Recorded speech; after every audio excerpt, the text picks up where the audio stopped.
1966-1979, ce sont deux dates que vous connaissez bien, en tout cas que vous pouvez repérer dans l'histoire de l'œuvre sculptée de Picasso. Dans son introduction au catalogue de l'exposition Picasso sculpteur, tenue à Paris, au Centre Pompidou en 2000, Werner Spies rappelait que l'œuvre sculptée de Picasso, et il l'a redit il y a 2 jours, était restée longtemps un secret bien gardé. En effet, si les expositions consacrées à Picasso ont été innombrables, rares sont celles qui firent la part belle à son œuvre sculptée, avec quelques exceptions, dont Lizzie Colling, d'ailleurs, a été l'auteur à Londres il y a quelques années. Cette absence ne peut pas seulement être imputée à la volonté des organisateurs d'expositions qui privilégient volontiers, on le sait, la peinture pour des raisons parfois inavouables, commerciales ou budgétaires, mais aussi à celle de Picasso, qui a toujours étroitement contrôlé la diffusion de son travail à travers notamment les 8 rétrospectives de son œuvre organisées de son vivant. La meilleure preuve, vous la connaissez toutes, on en a reparlé aussi, c'est sa première rétrospective organisée aux Galeries Georges Petit à Paris en 1932, qui sera suivie d'une présentation plus resserrée au Kunsthaus de Zurich. Les images et les documents publiés dans le catalogue de la manifestation commémorative organisée par Tobia Bezzola en 2011 au Kunsthaus de Zurich, justement, montrent que le choix des œuvres et l'accrochage si spécifique de l'exposition, un accrochage d'artistes, transgressant la chronologie et l'historiographie, était du fait exclusif de Picasso. Vous connaissez l'introduction du catalogue de cette exposition, signée par les Bernheim et Étienne Bignoux, qui le confirme. Le choix des œuvres a été fait par l'artiste afin que soient présentées des pièces essentielles résumant sa production étape par étape. Les toiles exposées s'étalent des débuts de sa carrière vers 1900 au dernier jour de mai 1932. Dans ce choix donc personnel se trouvaient 225 peintures, un ensemble de livres illustrés et seulement 7 sculptures, 4 fonds de Vollard de ses premiers bronzes, complétés par 3 sculptures récentes, dont les 2 fers soudés et peints qui appartiennent aujourd'hui au musée Picasso, ceux de 29-30, la tête de femme et la femme au jardin. Aucune construction cubiste. En revanche, vous le savez bien, ces dernières seront pour la plupart publiées par Zervos dans le volume 2.2 des œuvres de 1912 à 1917, édité par les Cahiers d'Art en 1944, année peu propice à l'étude de l'histoire de l'art. Werner Spies justifie cette réserve de Picasso par la relation, je le cite, la relation possessive qu'il entretenait avec son travail. Notons que dès 1912, dans sa critique du livre de Salmon, La jeune peinture française, pour le numéro du 20 octobre 1912 du Gil Blas, Louis Vaucel estimait déjà judicieusement que, je le cite, le mystère dont s'enveloppe Picasso sert sa légende. Entre goût du secret et possessivité, ce comportement, d'autant plus étonnant que dans son processus créatif, peinture et sculpture marchent ensemble et se comprennent ensemble, cette mise au secret d'une part importante de sa colossale production, quelques 700 numéros, je crois, répertoriés par Spies, peut être amputée, dans le cas de la peinture, à des raisons sentimentales ou familiales, autoportraits, portraits de famille, etc. Pour la sculpture, elle peut aussi se justifier par le poids de l'atelier dans la vie et dans la création de Picasso, l'atelier comme laboratoire actif et comme miroir au souvenir du passé, avec son stock d'œuvres anciennes qui continuait à nourrir son imagination et à vivre avec lui dans son intimité quotidienne. On a cité, et vous les connaissez tous ces ensembles extraordinaires, très anecdotiques, mais très, très significatifs aussi, des ateliers de Picasso, les derniers ateliers notamment où la sculpture vivait à l'extérieur, dans les jardins ou à l'intérieur, avec les proches. La conservation de ces sculptures, dont très peu furent vendues de son vivant, s'explique aussi par l'indépendance précoce de Picasso, artiste à succès depuis les années 20, par rapport aux lois du marché qui lui permettaient de maîtriser son propre stock. Elle trahit aussi probablement son rêve secret de création d'un musée personnel, autobiographique, idéal, qui effectivement a vu le jour en 1985 à l'Hôtel Salé, ici même, riche du plus grand nombre de sculptures de Picasso au monde, 158 sculptures, presque autant que de peintures, plus de 200. Récapitulons brièvement les projets d'exposition parisiens de son œuvre sculptée, restée sans lendemain. En juin-juillet 1936, Christian Zervos, le patron des Cahiers d'art, présente dans sa galerie une exposition des sculptures récentes de Picasso, accompagnée d'un numéro spécial de sa revue comportant le fameux texte de Julio González, Picasso sculpteur, illustré par La Tête en fer de 1930, un texte que vous connaissez tous très bien, un texte canonique, résumé par la formule de González, il voit tout en sculpteur.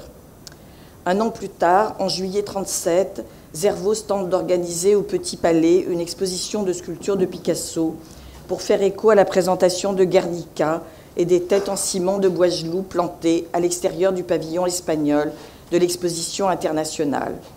Mais il se heurte alors à un refus catégorique d'André Desarrois, le directeur du musée, peu sensible à ses arguments, pourtant prophétiques. Je vais citer l'extrait d'une lettre qui se trouve dans le fonds Zervos à la bibliothèque littéraire Jacques Doucet. « Je suis persuadé, écrit-il à Desarrois, je suis persuadé que ces sculptures sont belles, qu'un jour on les admettra comme on admet aujourd'hui ces sculptures cubistes. Mais je comprends aussi que ces sculptures vous effraient à première vue et qu'elles vous semblent pleines de déformations. Reste la question des sarcasmes que ces sculptures peuvent provoquer. Donc, histoire restée sans lendemain jusqu'après la guerre. Une deuxième occasion, en effet, suscitée par la publication en 1949 aux éditions du Chêne, dirigée par André Lejard, de l'album de photographies de sculptures de Picasso par Brassailles, avec une introduction de Daniel-Henri Kahnweiler, subira le même sort.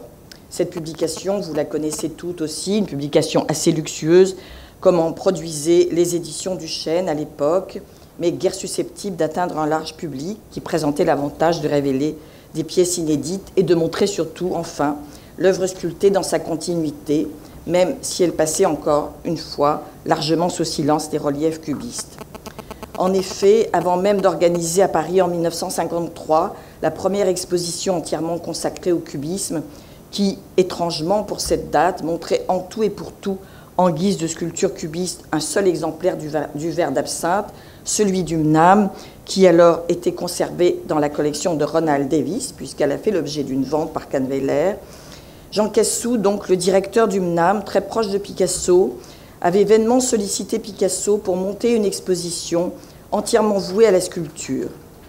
Il avait eu vent du projet éditorial du trio Kahnweiler, Brassailles, Lejard, et avait proposé, en novembre 1948, comme on le sait par les archives du musée Picasso, à Picasso de monter une exposition au Palais de Tokyo, où était alors situé le Musée national d'art moderne. Je cite un courrier de correspondance entre Cassou et Lejard, entre Cassou et Picasso. Lejard m'a parlé du livre important que vous préparez sur votre œuvre sculptée et j'ai pensé qu'une exposition serait formidable, car je crois que vous n'en avez jamais fait auparavant. Parlons-en. Ils en ont peut-être parlé, mais en tout cas, ce courrier est resté apparemment sans réponse. C'est encore une fois une demande à laquelle Picasso, peut-être froissé par la réaction du Petit Palais, et conscient que son œuvre sculptée avait peu de chance d'être comprise par ses contemporains, avait préféré opposer une nouvelle fin de non-recevoir. Pensait-il alors qu'il lui fallait aller jusqu'au terminus de son œuvre sculptée, en perpétuelle métamorphose, pour pouvoir la montrer au public? C'est l'époque pourtant de son installation à Vallauris. Il y trouve un nouveau souffle, bien sûr, notamment en réalisant toutes ces formes en terre cuite, rouge ou blanche, et des céramiques à l'atelier du Fournasse, avant de se lancer dans l'élaboration de ces grandes sculptures encyclopédiques. C'est le moment où ses convictions politiques, sa familiarité aussi, avec un monde simple, celui des artisans potiers, auraient dû promouvoir une diffusion plus large vers un public plus populaire de son art. Il n'en a rien été.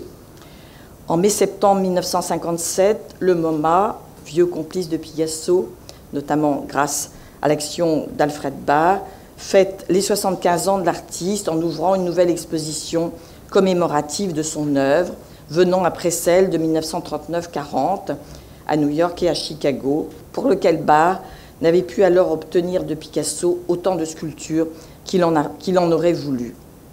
En 1957, donc, en plus de 200 peintures, c'est pour la première fois un florilège de 43 sculptures qui va, entre autres, assurer l'immense succès de la manifestation. La chronologie fouillée du catalogue publié très récemment par le MoMA et le musée Picasso, par Anne Umland et Virginie Perdrizzo, nous apprend qu'à cette occasion, le magazine populaire américain Life salue Picasso le sculpteur. Le colosse de la peinture révèle son génie dans tous les domaines. Picasso a-t-il senti le moment venu de monter enfin une rétrospective de son œuvre sculptée? La France a-t-elle de son côté souhaité rattraper le retard pris sur les Américains? Toujours est-il que l'on doit à André Malraux, à l'époque ministre des Affaires culturelles du général de Gaulle et vieille connaissance de Picasso, et à Jean Lémarie, le directeur du Musée national d'art moderne de cette époque. Il avait pris la relève de Jean Cassou, et vous savez que Picasso ne travaillait jamais qu'avec des proches comme Jardot, Penrose ou Douglas Cooper, et qu'il aimait particulièrement Lémarie. Ils ont donc proposé à Picasso cet hommage à Pablo Picasso pour ses 85 ans, encore un anniversaire, hommage qui s'ouvrira au Grand Palais et au Petit Palais à Paris, du 18 novembre 1966 au 12 février 1967. Ce parcours exalté de 70 ans, selon les termes de Lémarie, occupé, privilège exceptionnel, 3 palais parisiens, puisque la double exposition des petits et grands palais était renforcée par celle de toutes ces gravures à la Bibliothèque nationale. Ouverte quelques mois après la mort d'André Breton et conçue en étroite complicité avec Picasso en personne, elle rassemblait 500 œuvres, 284 peintures, 176 sculptures, 205 dessins, 115 céramiques, une avalanche d'œuvres venues du monde entier, les Demoiselles d'Avignon notamment, mais pas Guernica. Et pour ce qui concerne les sculptures, la plupart étaient venues directement de chez Picasso. Au Petit Palais, le parcours s'ouvrait majestueusement sur le rideau de scène de parade, en prélude aux sculptures, qui commençait par le portrait d'Alice Derain en bronze et se terminait par les dernières tôles découpées et peintes réalisées à Mougins en 1963. De façon significative, les actualités Pathé-Gaumont, qui couvraient l'événement pour l'ORTF, consacrèrent à peine quelques secondes aux sculptures du Petit Palais dans leur film, contre un quart d'heure aux peintures déployées au Grand Palais. Mais pour les amateurs, les spécialistes et les artistes aussi, ce fut une importante révélation.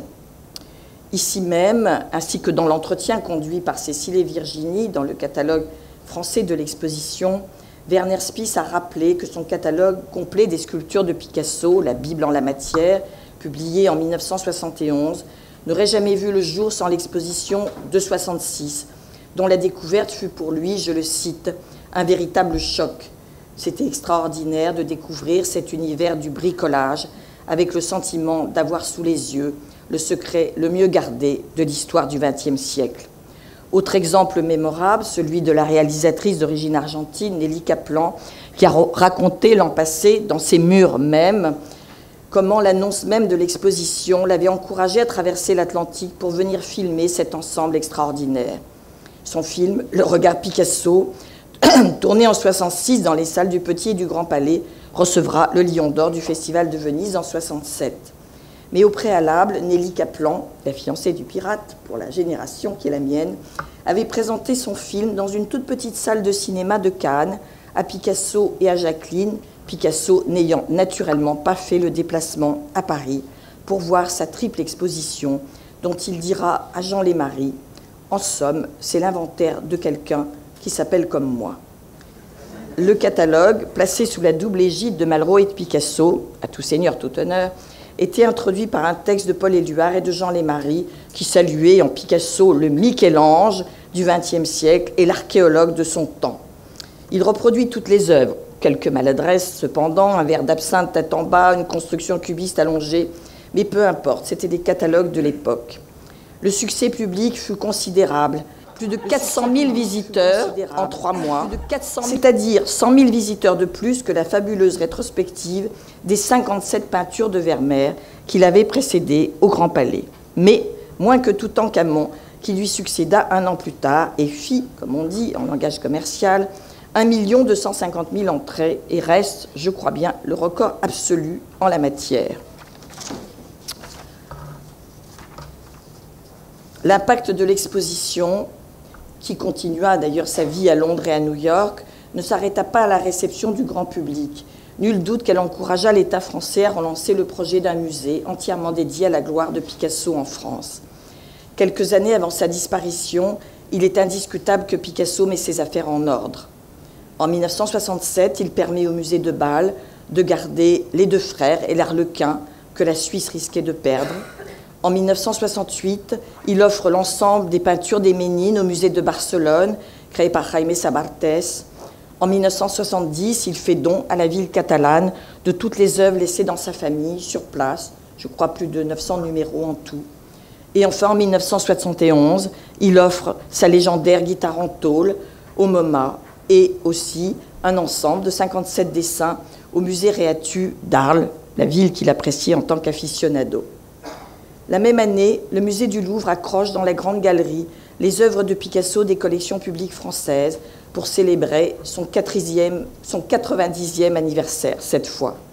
Geste amical de rapprochement de l'État avec un artiste longtemps et scandaleusement négligé par lui, qui explique sans doute que la donation de la cinquantaine d'œuvres de la collection privée d'autres artistes que Picasso possédait ait été exposée au Louvre avant de rejoindre l'Hôtel Salé.